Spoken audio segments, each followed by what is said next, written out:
Welcome to Peernovation, the podcast with Leo Batari and me, Randy Cantrell.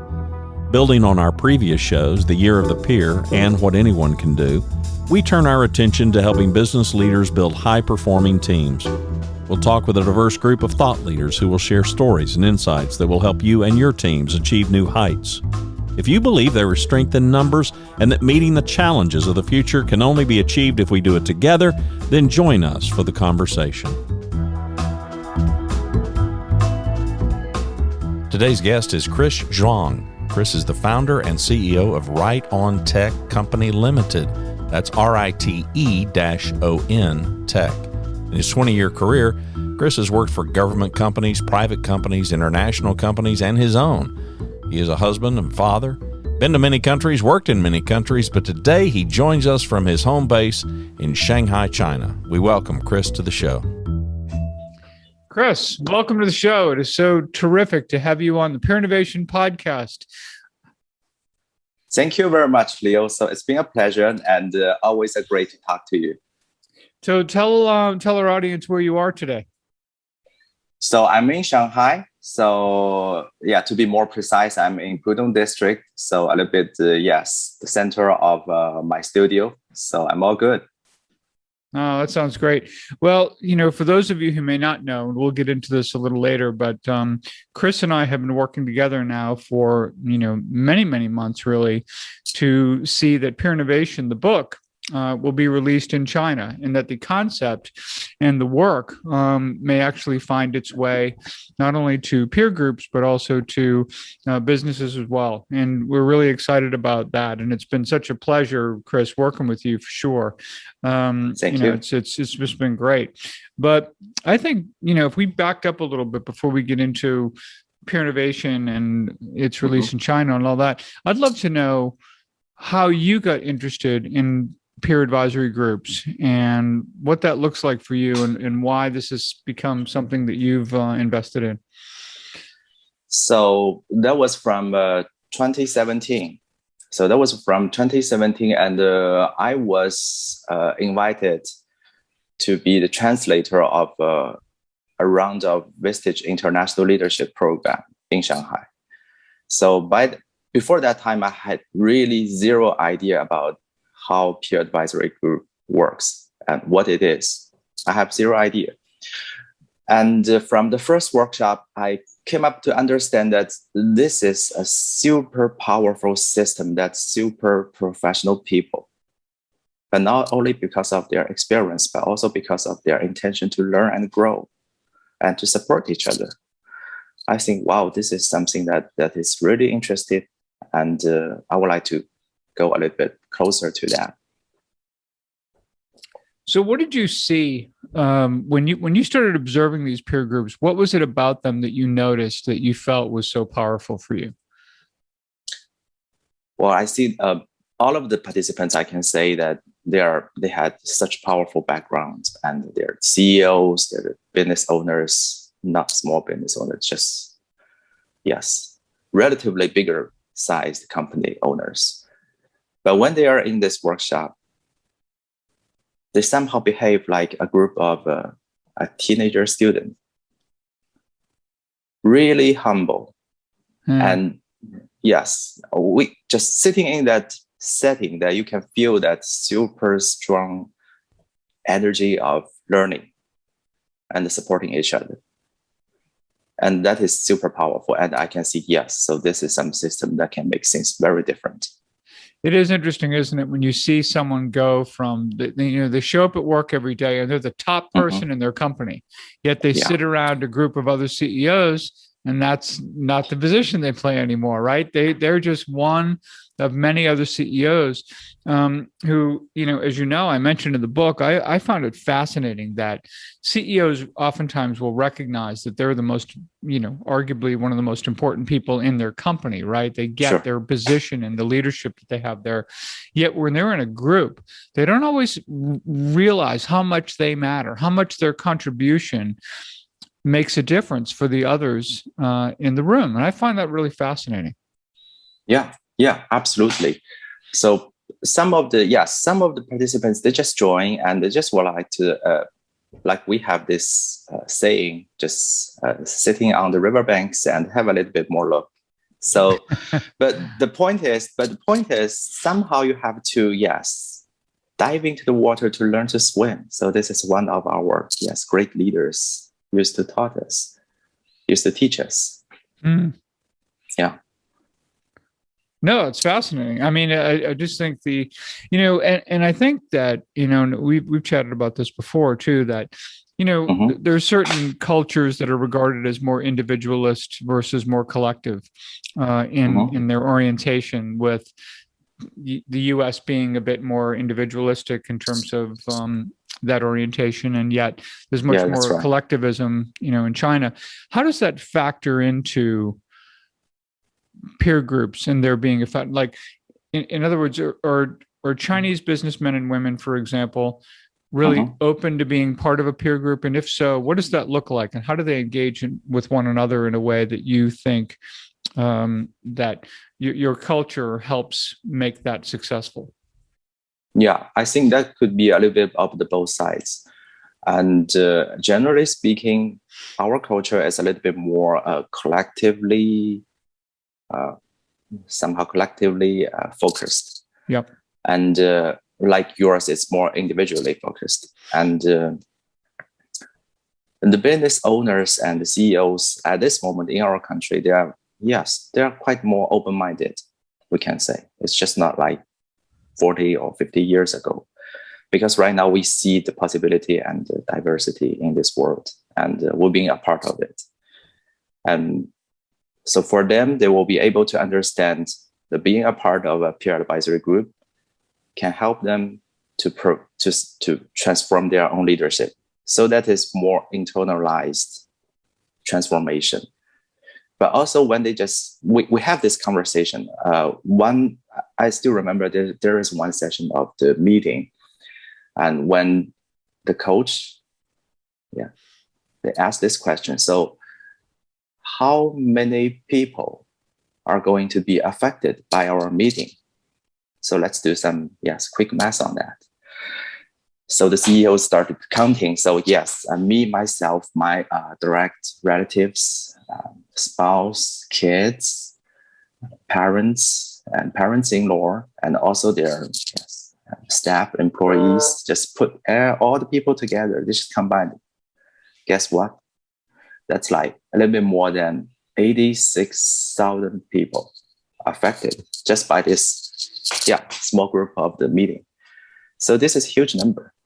So when we have this awareness, and based on our culture, we understand that, yes, so this is super powerful. And this can help really change lives and improve the quality of the lives for many people.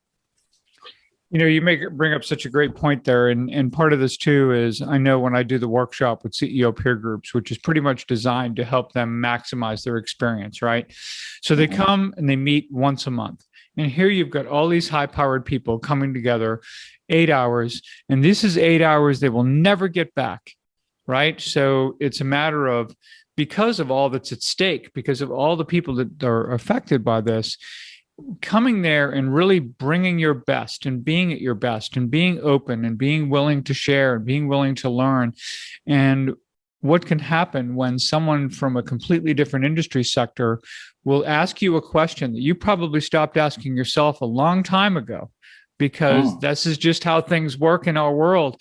And all of a sudden you get a question that gets you thinking, like, wow, that's not how things work in our industry, but boy, it could. And maybe it could be a competitive differentiator for us. And maybe it could be something that could really make a big difference. And there are, when you look at the peer groups, whether you're looking at the US, China, around the world, there are thousands and thousands of stories of moments during an 8-hour meeting like that, where someone asked a question just like that, and it triggered something that, again, affects all the people's lives that you're talking about that are in this meeting. So I find this whole thing rather extraordinary in that regard. Yeah, absolutely. Yeah, absolutely. So sometimes when we're just talking about in your book, we talked about the ladder of inference.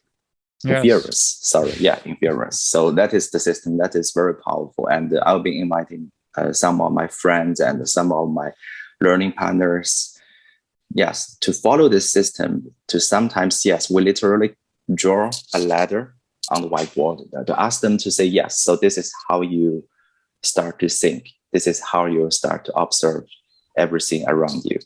And on the top of the ladder, so either you just try to go a little bit further, which will just trip you off, or either you just climb down and find another ladder and change a different perspective. So see how that's going to work for you. So, yeah.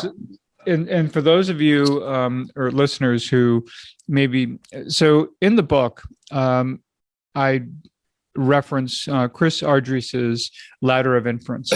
And the ladder of inference is basically designed to help us understand and reflect on why it is we believe what we believe. Where does it come from? What does that look like? And how do these things reinforce one another?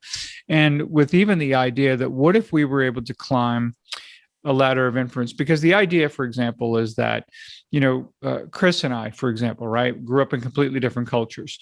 We would walk into a room, for example, or we'd see any situation, and I'm likely to pick up on different data points than Chris is. Chris will start walking up the ladder, if you will, based on assumptions and conclusions, based on the data points that are noticed by him. And the reason they're noticed by him is because of those beliefs that have been formed before. For me, it looks at something else. So now all of a sudden, when we look at the exact same situation of a completely different impression of what happened and what it's all about, it becomes like, wow, how did you get that? And this is where, rather than judging how people see things as right or wrong or different or whatever, it's like, how do we ask questions and truly get an understanding from one another about why someone sees it a certain way? And I talk about this idea of, why don't we walk a little wider ladder of inference, and we walk up that ladder together, and we get a sense of learning, from one another about how we see the world. We may not come to agree on it at the end, but we sure as heck are going to have a much better understanding about why the person sees the world as they do, compared with how we may see it. And so I appreciate you bringing that up, Chris, because I think that's a really powerful element when it comes to whether it's peer groups, whether it's teams, whatever, right? People see things in different ways. We can either choose to call that person wrong, judge them, have negative feelings about how they see things, or we can ask questions and we can seek to understand, and we can start embracing this idea, and with the possibility, by the way, that we're likely to learn something, and we're likely to go, wow, I never thought of it that way before. That is really cool. That is really interesting, right?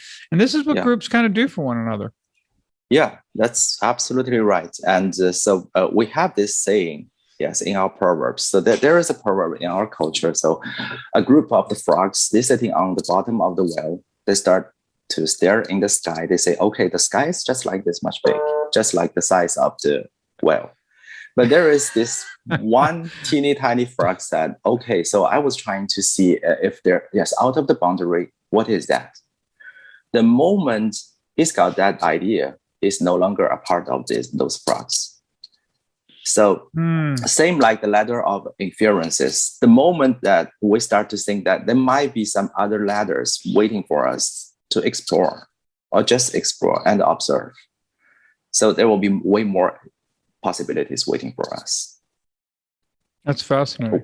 Yes, we human beings, we are the creator of meaning making. So we tend to make meanings all the time. I also love just the whole, so as many as you want to introduce as we're talking about things, any proverbs, metaphors, or anything that you think are relevant here are always so fascinating, because I think they paint a picture, right, of kind of understanding, all this. And whenever we can get a story like that, it's rather extraordinary. And the assumptions and the things that people do. I was telling a story to someone when I was growing up. I'm like, I don't know, 9 or something like that. I'm in a classroom. Okay. And this teacher talks about the fact that, life is not possible on other planets because there's not enough oxygen in there for people to breathe, or for life to breathe. So of course I raised my hand and I'm like, well, what about life that may breathe something else? Like maybe they breathe nitrogen, maybe they breathe whatever. Yeah. And I was absolutely, the teacher looked at me like I was the dumbest kid in the whole world, and the kids were laughing and everything. I'm like, whoa. Now I realized that was a pretty good question, but sometimes we're made to feel in a way that we don't put ideas out there. We don't ask those questions because somewhere along the line, sometimes we might have been in a situation like I was that day, where I kind of just put myself out there thinking I was asking a perfectly great question, and I was just like chopped down, in that moment. And unfortunately, those things can keep us from being vulnerable in groups. And that, I think, is a question that I have for you in terms of, we know, for example, in China, more collectivist culture than in the US. But what are the differences you think with regard to vulnerability? This idea of being in a meeting with your peers and not compromising whatever personal currency you have as the leader of your company. How easy or difficult is it, do you think? And granted, I realize we're painting this with a broad brush here from a cultural perspective, but how is sharing? Is that a tough thing to get people to open up when you look at meetings that you're having in China, for example? Well, yeah, culturally speaking, so it's very different just in terms of vulnerability. And we have this, we can say this quite general understanding that Eastern and Northern Asian people are more, we can say, internalized, or just keep things with themselves, or not able to be speak up, trying to be more quiet. So these are the taglines. These are all the tags for our people. But I think that what is the root of that? Why is that? Well, historically speaking, there can be many reasons for that. Because of the climate, because of the history lines, because of the kingdom's ups and downs. But I can understand that because of this huge density of population, sometimes being more quiet and focus with yourself, it could be a better practice. But still, vulnerability is something that we all need to face. Yes, one way or another. And how we're going to choose to face it is something that's going to affect the outcome after it. So in peer advisory groups, when business leaders and the CEOs, they're sitting together and they have this psychological safety, just as you mentioned in the book. So this is the foundation of everything. I know that I can trust the people over there. I know that everything I shared stays in the room. And I know that I will not share anything else outside the room either. So that is psychological safety. So that is so important. I think which psychological safety is the foundation for every relationship, or say healthy relationships. Exactly.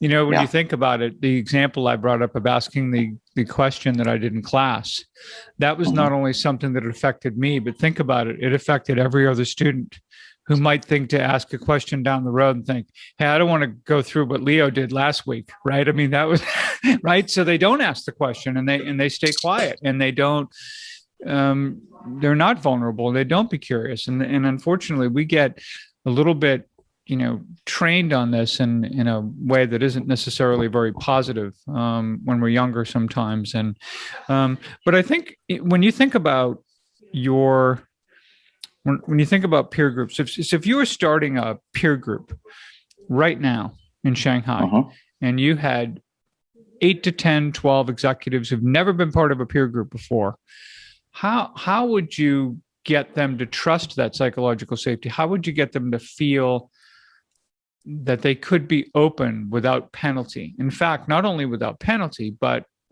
with some reward for themselves and for others in the room. Okay, so that's a great question. And I have this design. for those people who never been met before. And so it's a little bit combination of a ladder of inference and also another practice called the lifeline.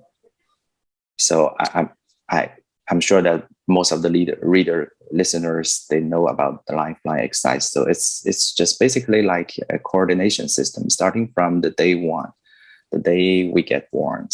And then we have the ups and downs. I just point out those ups and downs at the age and make a little bit note on that. What happened that day? So yeah, what you have experienced that day? And just link them up with the curve lines. And with that observation, people will start to think about, yes, there might be something, yes. There might be some cause and effect. There might be some kind of a good or bad karma inside that. Yeah. And after that, we will just borrow that ladder of inference, ask them, yes, so what about I would like to invite you to climb onto another ladder of inference. So see how's that going to happen. And normally I will start from my part of the story. So yeah, so in that way, people will feel like, yeah, so if this person can share his, so I surely can share mine. Yes. So you model those behaviors so other people can follow that and they can all, do that. Yes. No, that's absolutely, and it's a great way. And also I think what helps people feel psychologically safe is the listening, right? The idea that everyone is locked in and paying attention and really, not being distracted. They're not checking their cell phone or looking out the window when you're trying to tell a story about your life or something that's consequential for you, right? I mean, it becomes really important that the listeners, and that they also feel, let's face it, that there's some benefit to it. People feel like, all right, if I'm going to put myself out there here, I want to feel like there's some benefit to myself and others in order to do that, for sure. So yeah, that's a really, important part of it, I think, as well. So with regard to, so I'm going to pivot a little bit here because I do want to talk about Peernovation and kind of what struck you about it, how you got interested in it. Obviously, I feel unbelievably grateful that you in particular were the one who translated this book. And even just, fascinating about the title. Here's a made up word, right? And how we translate that into Chinese, for example, and how we translate and transfer these ideas in a way that works. So I'd love to get a sense of what that was like for you in terms of that whole process.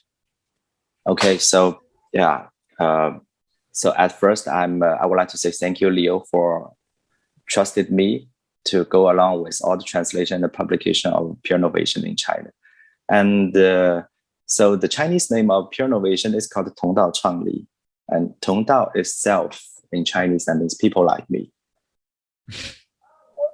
people just like me. Same mindset, same backgrounds, not exactly same backgrounds, but just similar backgrounds. So similar understanding of life and our purpose in the world. So that's what we call peer, Tongda. And Changli, in fact, it's a short version of the power of innovation, 创造力. So we just put them together. So it's just like 4 Chinese characters just representing the power of Peernovation. So similar people gather together and to creating this magical thing with all innovation collectively. So that's how it comes out. That's fascinating. I mean, it's really cool. So was there anything, so when you think about the stories or the or some of the concepts or anything, was there anything that you found particularly challenging in terms of trying to translate it in a way that was true to the intent of the content, or did you find it pretty seamless? Oh, well, we had this conversation, Leo, you and me, and a couple months back, and we talked about accountability. Yeah. So we talked about accountability and we talked about responsibility. Yes.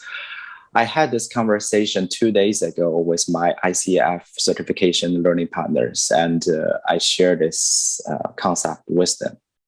So accountability, responsibility is so different, so different. But in Chinese, there's somehow like a liability, legally or not legally bounded to some people. So it feels like the same, but I shared with them that they're not exactly the same. So yeah, responsibility that comes from the word response. It comes from something that is reflecting, that is bouncing back, yes, from something or someone. But accountability is the person determined. We can say the determined, that word. Just put something onto his shoulder. So we had this conversation. We literally put onto the shoulder and carry it all the way. Yeah. So I think this is part of the challenge I met during the translation. But yeah, of course, we had some other translations. So just in case I made some mistakes during the process, just let me know. Well, it's going to be hard for me to figure that out, actually. But to let our listeners know, we're not doing this podcast in Chinese because I would be completely incompetent in being able to do that. I am so grateful that Chris's English is so excellent. But anyway, so tell me a little bit. So here we've got the book. So I'd love to hear and let our listeners know just about. Of course, we got together. You were interested in the book. You're interested in translating it. We wanted to make it available in China. Yes. So then all of a sudden I think it would be great to talk about the publisher and talk a little bit about any dates or when this will be released and in what forms it's going to be released in. That would be great for people to hear. Yeah, of course. So I think starting from the end of last year, so when the translation is about to finish, and I started to reach out to the publishers about the publication of this Peernovation Chinese version here in China. But yes, not only in China, but also in, Greater China, Hong Kong, Macau, Taiwan included. And so I reach out to publisher number one, and they say, we are all piled up, but some of the reasons. And number two is got the same reason. So I got a little bit frustrated. And then a friend just introduced the Sun Yat-sen University Press, which is located in the capital city of Guangdong Province, Guangzhou. Okay. So I took a business trip to there, and this early January, and I set up a meeting with the person in charge of the publication in the press. So that day I remember it was like a little bit less than 20 degrees, and it was quite sunny. It was quite sunny in Guangdong. It's not very normal in January because in Shanghai it's like freezing and windy, but in Guangzhou it feels like late spring, not early spring in Shanghai. So it feels like, I think this is January. Okay, so I'm happy with that. So I took this taxi to the gate of this Sun Yat-sen University Press. It's located in the university, south side of a very famous river of the town. And I cleared myself because of the COVID situation. So I cleared myself with everything. And so wearing a mask, I stepped into the campus. Wow, you can't believe it. Leo, the campus, it remind me the Angkor Wat in Cambodia. Mm-hmm. It looks like so classical and so fascinating with this huge grass. Yes, in the center of the campus. And then I talked to the press, and after 20 minutes or 30 minutes, I said, yes, we reached an agreement. Then yes, we're going to go for it. So just like we say, the great agreement never took a long time. That's right. Yeah. Oh, that is so great. And so we're going to be looking at it'll be should be released sometime in July, pretty much, right? Is that what we're looking at? July? It could go into August, but you're probably thinking July. Yeah, we hope that will be done in July. And so now we have this ISBN code ready, and very soon we will have this cover design finished. Yep. And after that, everything will be transferred to the printing house. So it will be another 1 or 2 weeks. So we'll have it, ready to go. Love it. Sounds great. And I can't tell you how, exciting it is to be able to do that and to, have the book released in China and you being such the really major part of making that possible. And I appreciate that more than I can tell you. And thank you, Leo. Thank you so much. So where can people learn more about, I mean, I know they can probably connect with you on LinkedIn. They can learn more about you and your company and all of that. So how can our listeners learn more about you and all of that? Yeah, you can always reach out by LinkedIn, and my LinkedIn is my English name and the Chinese name, and my Chinese name is Zhuang Liang, and the English name is Chris Zhuang, and you can always find me. And so I'm the founder and the CEO of Ride on Tech Shanghai Limited. So this is the company we focused on the leadership transformation for the companies, for the teams, and also for the leaderships. So yeah, just feel free to reach out. And I'm in Shanghai, but I'm available anywhere. Sounds great. Chris, thank you so much for joining us in the show. Great conversation. I know our listeners really appreciate it. And, again, just looking forward to, the release of the book and to getting over there and spending some time with you as well at some point. Yeah. Thank you so very much, Leo. So it's been a pleasure and always an honor to talk and work with you. And in closing, I would like to share a little bit of my personal journey about Peernovation. So right after the translation of Peernovation, and I had this thinking that I need to write something like a preface, translator's preface that is somehow legally requested for the book. Great. Yes. So I shared with myself that now we are already on the second decade of the 21st century. So we had this major challenge starting from last year, and we're still in VUCA time, and we don't know how this VUCA time is going to be. So maybe this is the VUCA time leading us to another level of less VUCA time, but we don't know. We don't know how long that's going to be. But really, what we can do at this moment is to lead from our heart. And always, good leaders are readers. And leaders put what they learn from the book into their life and into their work. So I see Peernovation, this Chinese version, a little bit like another kid of mine. So yeah, so that's a little bit emotional, but yes, it feels like that way. And I would like all of you to enjoy it. And thank you so all very much. Well, I can't think of a better way to end the show than that. Thank you for everything. And we'll see you soon. Thanks. See you soon. Thank you, Leo. Bye.